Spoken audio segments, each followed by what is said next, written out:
Hey, it's Tom Gallagher. Another story behind the car. We're at Frisco Hill Auto, and we're with the owner, Chris. And Chris has got a unique vehicle, and he told me that there's a heck of a nice story behind it. So we're going to dive right in. Yeah. So, Tom, this is my 1970 Oldsmobile Delta 88. It is a custom trim model. This is a four-door hardtop, and that's why I kept it. This was kind of a unique model today. Wasn't back then, but today it is. These were family cars, more or less, back then, so they were very popular, but everybody threw them away. Yeah. Or parted them out, what have you. So it's kind of rare today, but my wife, my family, and I love it, and we drive this thing everywhere. Now, I noticed the seats, have they been recovered? Yes, so these seats are recovered in leather. This is a antiqued moss leather from Relicate, but it mimics the original vinyl really well. The color's very close, but the patterns are exactly the way they it's were gorgeous. But it is a leather. So. And I noticed it has the shoulder belt and the headliner. Yeah. I love that. Yep. So. And a four-door no post. So. Four-door hardtop. Yeah. Yeah. But these are original colors. We have repainted the car. New carpet. The dash is original. The dash pad. But other than that, it's mostly a low-mile car. Really neat. Yeah. And I saw by the sticker you took it on Power Tour. Yeah. 2,000 miles. Yeah. From my door to back to my door. Yeah. It was the longest trip that I've ever taken in a classic car. Yeah.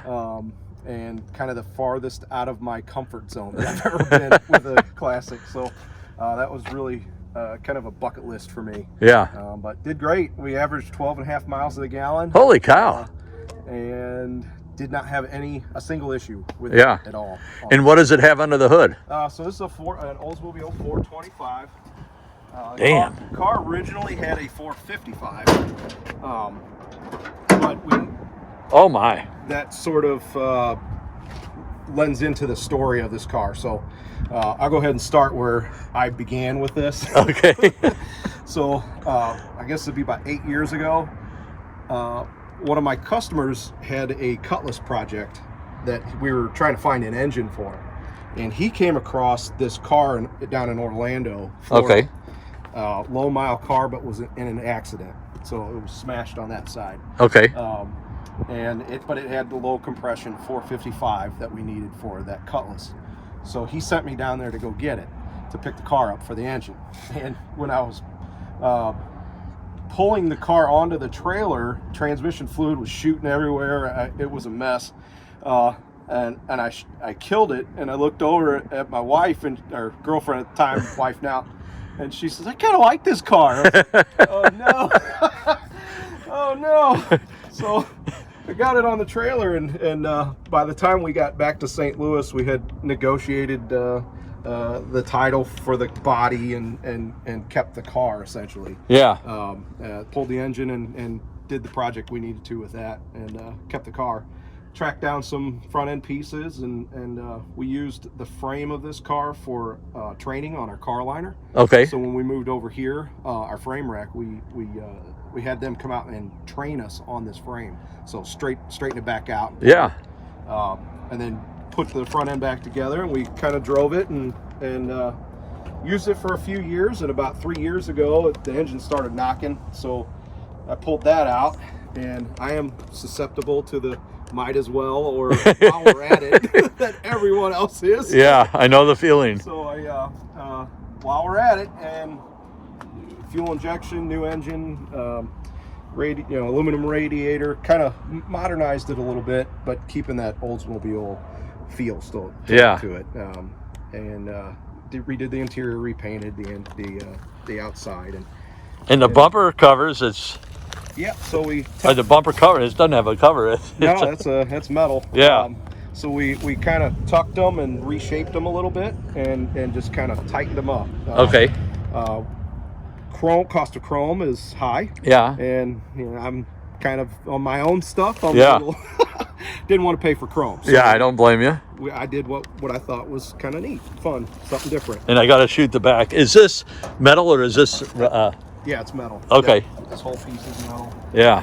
The inner fenders are plastic. Are they really? Yeah, it's an Oldsmobile thing. I did not know that. Yeah, for whatever reason, I never really have found out why. Yeah. Pontiac, Chevrolet, Buick, they all use metal inner fenders, but Oldsmobile is plastic. Wow. And you could put another battery right here. There's so much room. Yep. In a standard Delta 88, if it was a 6-cylinder, the battery would be over here. Okay. So there actually is a tray for it. Okay. So yeah. I don't know if you want to open this side or not. Yeah, might as well.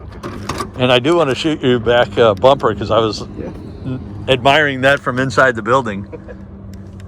I love the seats. Yep, I wanted them to be look exactly the way the factory was, but just a nicer material. The radio, so that is the original radio. Okay. But I sent that off to had it converted to modern internals. Okay. So I can hook my phone Bluetooth to it. Oh yeah. And we can stream music. Yep.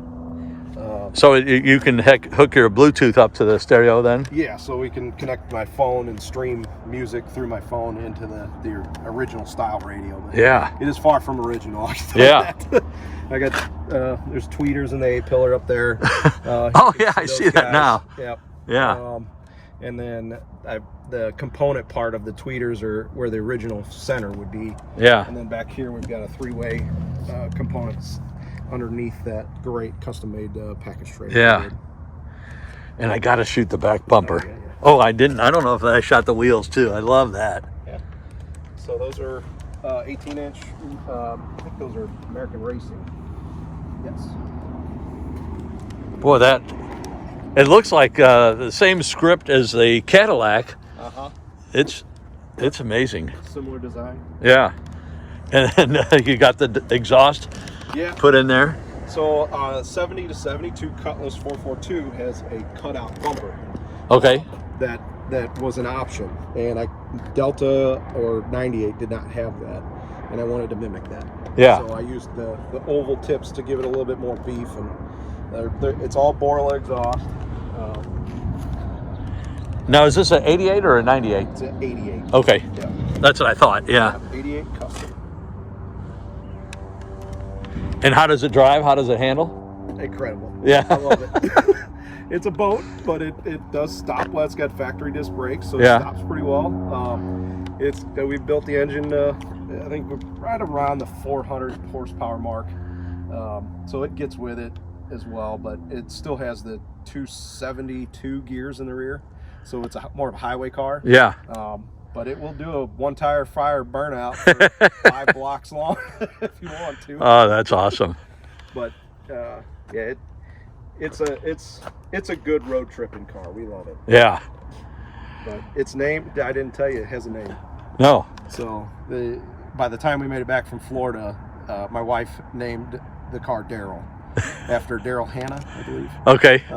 But it is the Daryl 88. And if you want to look at our adventures, find hashtag Daryl88 or hashtag Daryl88 Adventures. On Instagram? On Instagram. Yeah. So, I'll find a link and put it in the video. Yep, there's a few out there. So. Yeah. Well, thank you so much for telling us the story behind the car and having us out to your shop. Really enjoyed it, Chris. Absolutely. I'm glad to have you guys. Yeah. Well, thank you again. All right. Take care.